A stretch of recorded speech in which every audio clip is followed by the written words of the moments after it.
कल हम लोग देखे थे कि प्राथमिक अपक्रिया क्या है ना, और क्या है द्वितीयक अपक्रिया, नहीं द्वितीयक कहा थी, जटिल अपक्रिया। अब बताओ बच्चे जटिल अपक्रिया क्या होती है? हाँ, जो कई चरणों में कंप्लीट होती है उसे हम लोग बोलते हैं। एग्जाम्पल बताओ कांति। हाँ,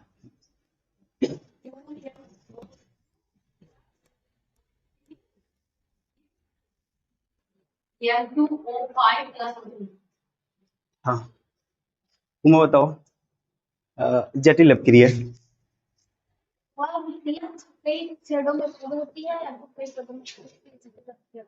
हाँ, अलग हो जाती है। अच्छा, तो रिएक्शन बताओ।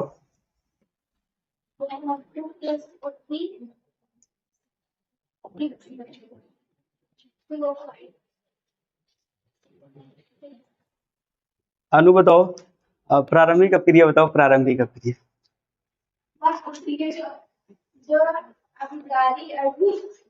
काश आप देखकर भी बता पाते। देखो भैया, ये हम देख थोड़ा सा रिवाइज कराते हैं, थोड़ा सा रिवाइज कराते हैं। प्रारंभिक अपक्रिया का मतलब सर ऐसी अपक्रिया होगी, ऐसी अपक्रिया जो केवल एक स्टेप में ना कंप्लीट हो जाएगी, उसे हम लोग बोलेंगे प्रारंभिक अपक्रिया। ऐसी अपक्रिया जो केवल एक पदों में पूर्ण हो जाती है। जैसे रिएक्शन बताए थे, कौन सा बताओ? ये हुआ। ये अगर अगर जो अपक्रिया एक ही चौड़ों में कंप्लीट हो जाएगी उसे हम लोग तीव्र अपक्रिया बोलते हैं, जरूरत नहीं है। दूसरी देखते हैं, दूसरा था जटिल। जटिल अपक्रिया, जटिल अपक्रिया क्या होती थी? ये कई चरणों में कंप्लीट होती थी, कई पदों में ना, ये कई पदों में कंप्लीट होती है। जैसे एक अपक्रिया बताए थे, कौन सी थी बताओगे थोड़ा सा? ये क्या बना रहा था?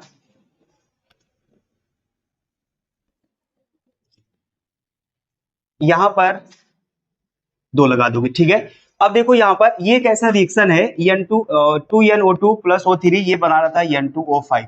अगर इसका मैकेनिज्म देखोगे ना तो आपको ये दो चरणों में कंप्लीट मिलेगी। पहला रिएक्शन ये है कि ये देखो, ये NO2 और किससे मिलेगा तो क्या बनाएगा बताओ? NO3 प्लस बना देगा N, ठीक है। अगर आप इसी रिएक्शन को यहां से ये इस प्रोडक्ट को उठाओगे, NO3 प्लस क्रिया कराओगे इसी से NO2 से, ये क्या बनाएगा? N2O5। ये देखो, ये ऐसी रिएक्शन है जो दो चरणों में कंप्लीट हुई है। बात समझे? मतलब जो दो या दो से अधिक चरणों में कंप्लीट होगी उसे हम लोग जटिल बोलेंगे, और जो एक ही स्टेप में कंप्लीट हो जाएगी उसे हम लोग बोलेंगे। अब देखिए, इसके बाद हम लोग आणविकता की बात किए थे, आणविकता की बात किए थे। आणविकता का मतलब होता है सर कि अभिक्रिया में, हाँ, जितने अभिकारक अणु भाग लेते हैं उसे हम लोग बोलते हैं। किसी अभिक्रिया में जितने अभिकारक अणु भाग लेते हैं उसे हम लोग बोलते हैं उसकी आणविकता। जैसे जैसे एक एग्जांपल दिखा दे। अब ये कई प्रकार की होती है ना, जैसे ये एक अणु अपक्रिया, एक अणु अपक्रिया, ये एक अणु अपक्रिया लिखोगे। ऐसी अपक्रिया जिसमें केवल और केवल एक अणु, एक पदार्थ, एक यौगिक भाग लेगा उसे हम लोग बोलेंगे एक अणु अपक्रिया। जैसे एग्जांपल बताओ, एग्जांपल बताओगे N2O5, अगर इसको तोड़ोगे बालक, ये टूटेगा किसमें? N2O4 प्लस हाफ O2 में ये टूटेगा। देखो बैलेंस है कि नहीं बैलेंस है, देख लो यहाँ पर दो, ये दो, ठीक है ना, ये बैलेंस है। अब ये इसमें देखो केवल एक अणु है, ये टूट रहा है दो अणु। तो ऐसा कोई अपक्रिया होगी या ऐसी अपक्रिया जिसमें एक अणु का विघटन हो या वियोजन हो उसे हम लोग बोलेंगे। अच्छा, यहां से एक चीज मैं बताऊंगा आपको, इसकी कोटि लिखो, इस अपक्रिया की कोटि लिखो। इस अपक्रिया की, ये कौन सी कोट की अपक्रिया है? ये किस कोट की अपक्रिया है? ये प्रथम कोट की अपक्रिया है बालक। कौन सी कोट की अपक्रिया है? प्रथम। और मैंने अभी बताया यह एक अणु का अपक्रिया है। एक अणु का अपक्रिया मतलब इसकी आणविकता कितनी है? एक है। इसकी आणविकता भी कितनी है? कितनी है? एक। और दूसरी लिखते हैं, अणुक नहीं लिखे ना, गड़बड़ हो जाएगा। द्वि अणुक, अपक्रिया। द्विअणुक अपक्रिया में क्या होगा, इसमें दो अणु भाग लेंगे। ठीक है, द्विअणुक अपक्रिया में जैसे ये एग्जांपल लिखा गया आपके सामने, ऐसी अपक्रिया जिसमें दो अणु भाग लेकर के या भाग लेते हैं या विघटन से नया पदार्थ बनाते हैं उसे हम लोग द्विअणुक बोलते हैं। जैसे H2 प्लस I2 ये बनाएगा क्या, 2HI। इसकी कोटि बताओगे, इसकी कोटि बताओ।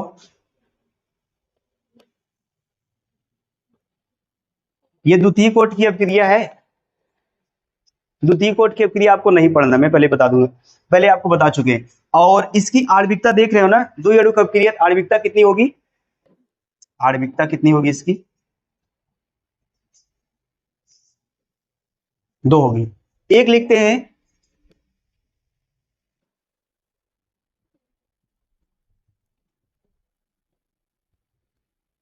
त्रिअणुक अपक्रिया। इसमें क्या होगा, कोई तीन अणु, कोई तीन अणु क्या होगा, भाग लेगा, उसके बाद नया पदार्थ बनेगा। जैसे एग्जांपल दिखाते हैं, 2NO, ठीक है, प्लस मिलेगा, ऑक्सीजन से मिलेगा और ये बनाएगा कितना,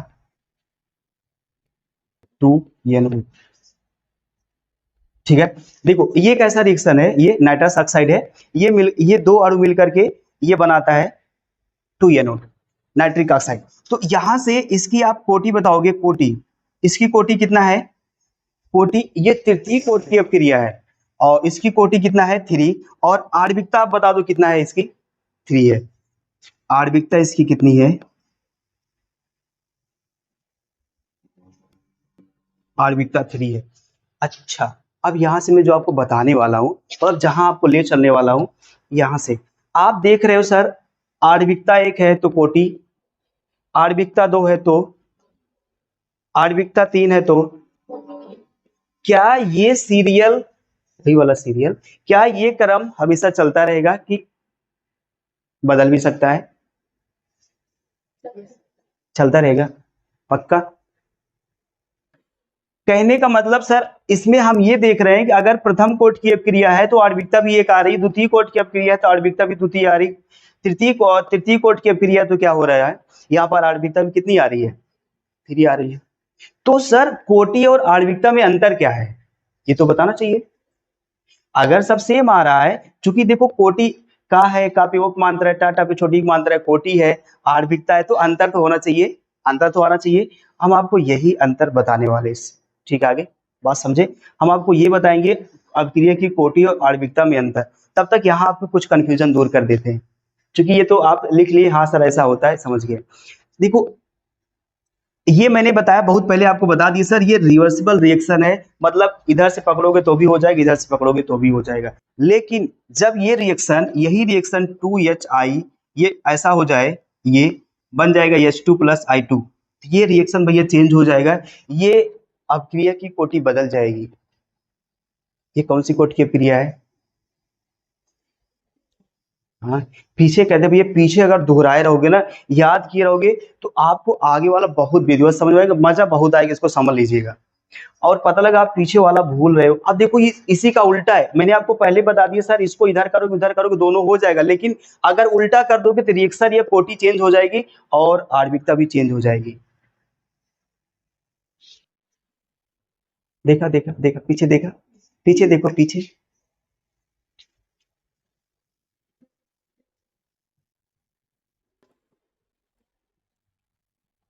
चलो ये भैया ये शून्य कोटि की अपक्रिया है, ठीक है, किस कोटि की अपक्रिया है, ये शून्य कोटि की अपक्रिया है, ये द्वितीय कोटि की अपक्रिया है। आपको द्वितीय तृतीय नहीं पढ़ना है, मेरा बताने का मकसद वही है, कोटि और आणविकता में अंतर बताना। अच्छा, अब आपको एक जनरल इक्वेशन बताए थे, एक अणु अपक्रिया के लिए ये होगा A प्लस ना, एक कोई एक अणु होगा, ये किस में चेंज हो रहा होगा, उत्पाद में, ये होता है, ये इसका जनरल इक्वेशन है। और द्विअणुक अपक्रिया के लिए आपको दो इक्वेशन बताए थे, कौन कौन, आपको ये बताया गया था सर, या तो ये दोनों अभिकारक पदार्थ जो होंगे सेम हो, सॉरी अलग अलग भी हो सकते हैं तब भी उत्पाद बनाएंगे, और ये दोनों पदार्थ सेम होकर भी उत्पाद बनाएंगे। ठीक है, ये तो दोनों पदार्थ अलग अलग हैं, कल आपको सेम सेम बताया गया था ना, सेम, ये देखो ये देखो ये दोनों सेम है, तब भी उत्पाद में चेंज हो रहे हैं। और तीसरा, ये जो तीसरी कोट की अभिक्रिया का जनरल इक्वेशन लिखोगे, ये देखो क्या होगा, ए प्लस बी बी, ये क्या बनाएगा, अब ये जाके उत्पाद बनाएगा। या इसको आप लिख सकते हो सर, टू बी प्लस क्या होगा ए, तब जाके क्या बनाएगा, उत्पाद बनाएगा। तब यहां से अपक्रिया की दर निकालोगे, अपक्रिया की कोटि, तब यहां से जाके 3 आएगी। देख रहे हो ना, ये इस मतलब इस क्रम में है कि नहीं है, या इस क्रम में है कि नहीं। देखो यहाँ पर 2 लगा है, ये NO लगा है, ये देखो ये 2 यहाँ पे लगा है, कोई एक पदार्थ, ये दूसरा पदार्थ, कोई एक पदार्थ, ये दूसरा पदार्थ। इसी को आप ऐसा लिख सकते हो, NO प्लस NO। देखो ना, ये तोड़ोगे तो इस क्रम में टूट जाएगा, NO प्लस NO, और प्लस कितना होगा, तभी तो तीन अणु होगा। अब क्रिया की कोटि क्या, आणविकता क्या बताती सर, अभिकारक पदार्थ जितने अणु भाग लेंगे। इस तरह से देखो, इसमें देखो 2 ही अणु दिख रहे हैं, अगर तोड़ोगे तो 1 अणु, 2 अणु, कितना होगा, 3 अणु। तो ये जाके आणविकता यहाँ से बनेगी। तो मतलब ये तो, अगर ये थोड़ा सा इसका फॉर्मेट याद रहेगा ना, तो आप उसको बता ले जाओगे आराम से।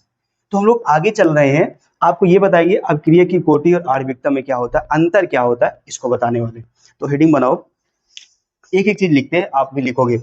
पहला ये है,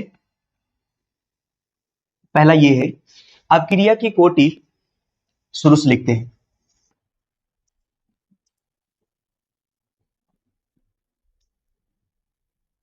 अपक्रिया की कोटि,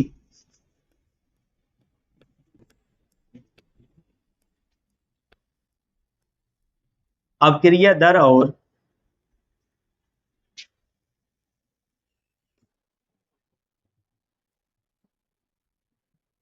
अभिकारक पदार्थ की सांद्रता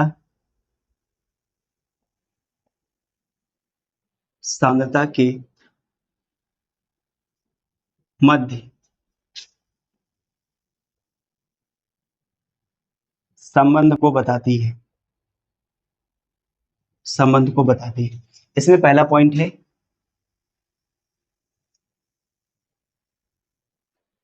अपक्रिया की आणविकता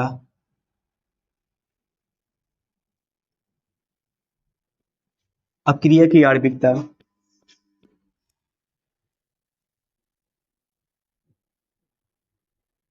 अभिकारक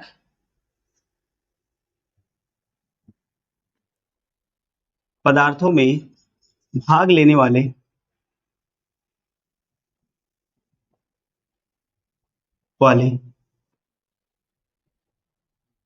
अणुओं को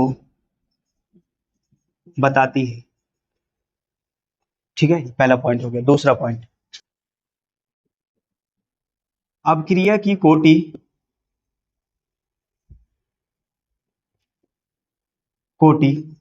शून्य हो सकती है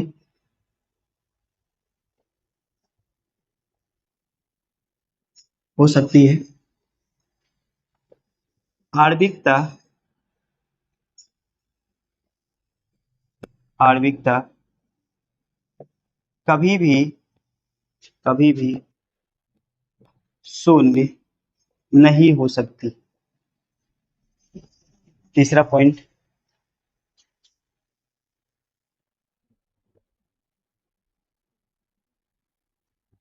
अपक्रिया की कोटि भिन्न भिन्नात्मक पूर्ण संख्या भी हो सकती है। ठीक, आण आणविकता हमेशा पूर्ण संख्या होती है।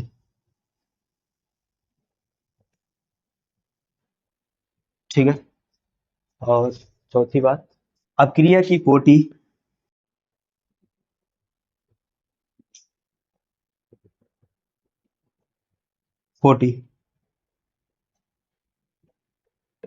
प्रयोगों द्वारा निर्धारित की जाती है।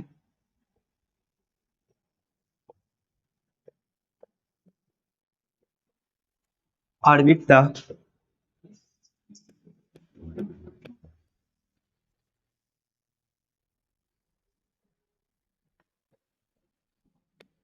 किसी अपक्रिया की आणविकता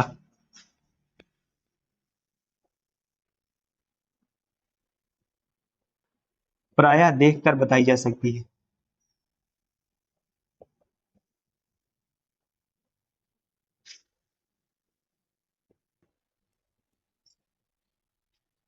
प्रायः देखकर बताई जा सकती। नोट में लिखोगे नोट,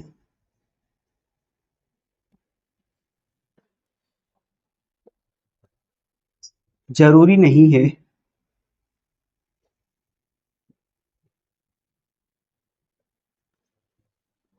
नहीं है कि अपक्रिया की कोटि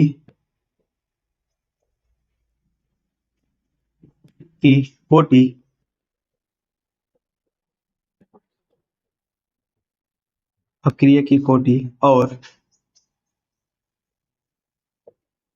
आणविकता समान हो, ये अलग अलग भी हो सकते हैं।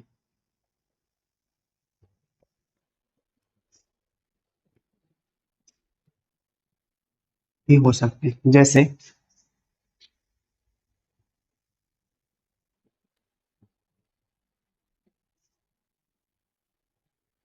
N2O ये बनाएगा आपका N2 प्लस हाफ बनाएगा हाफ।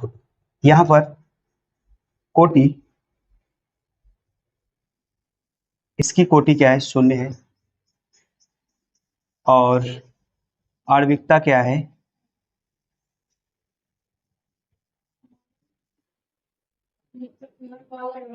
हाँ ये आणविकता समान।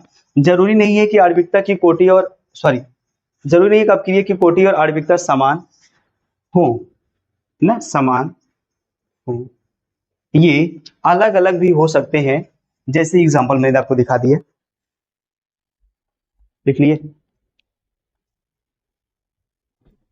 ठीक। कोटि शून्य और आणविकता क्या होगी, प्रथम होगी, मतलब ये आणविकता एक होगी, ऐसा लिख लो। आणविकता कितनी होगी भाई, तो इतने अंतर थे, इसके अलावा अंतर कुछ है नहीं, बस सिर्फ इसके अलावा मंतर है, बस मंतर। इसमें कोई किसी किसी को डाउट, इसमें जहां डाउट आपको होना चाहिए ना, वो डाउट है, देखो पहला ये है कि भैया अपक्रिया की कोटि अपक्रिया की दर, जब तक आप दर नहीं निकालोगे तब तक अपक्रिया की कोटि नहीं मिलेगी। तो ये अपक्रिया की दर और अपकारक पदार्थ की सांद्रता के मध्य क्या करता है, ये संबंध को बताता है तब जाके। और ये क्या करता है, अभिकारक पदार्थ में कितने अणु भाग लिए हैं, आणविकता उसको बताती है। अंतर मिला कि नहीं मिला। दूसरी बात ये है, इसकी कोटि शून्य हो सकती है, कोटि शून्य हो सकती है, लेकिन आणविकता कभी भी शून्य नहीं हो सकती है। ये देखो, ये भिन्न में हो सकता है, भिन्न का मतलब पूर्ण संख्या नहीं होता है, भिन्न मतलब 1/2 -1/2 -3/2 5/4 कुछ भी हो सकता है, भिन्न में हो सकता है, लेकिन हमेशा ये पूर्ण संख्या में होगी, 1 2 3 4 5 6 7 8 9 10 11 12, ठीक है, जो भी होगा। अब क्रिया की कोटि प्रयोगों द्वारा निर्धारित होती है, ठीक है, लेकिन इसको प्राय आप देख करके बता सकते हो, कब, जब आपको ये वाला याद रहेगा, तो ये उत्पाद बनाएगा। दूसरा A प्लस बी, ये भी उत्पाद बनाएगा, A प्लस ए भी उत्पाद बना सकता है। तीसरा क्या है, A प्लस बी ये भी उत्पाद बनाएगा। और अगर लिखोगे इसको तो 2B प्लस ए ये क्या बनाएगा, उत्पाद। अगर ये आपको सीरियल याद रहेगा तो आप बता सकते हो देख करके। दूसरी बात ये सबसे अच्छी लाइन है, सबसे इंपॉर्टेंट लाइन है, जरूरी नहीं है कि अपक्रिया की जो कोटि है और आणविकता है वो समान हो, अलग अलग भी हो सकता है। जैसे मैंने आपको रिएक्शन दिखा दी है, ये रिएक्शन है, इसकी कोटि जो है शून्य है, लेकिन इसमें अणु भाग लेने वाले अणु कितने हैं, आणविकता एक। तो यहाँ पर अपक्रिया की कोटि और आणविकता क्या होगी, अलग अलग हो गई। आई होप आपको समझ में आएगा, इतना पढ़िएगा।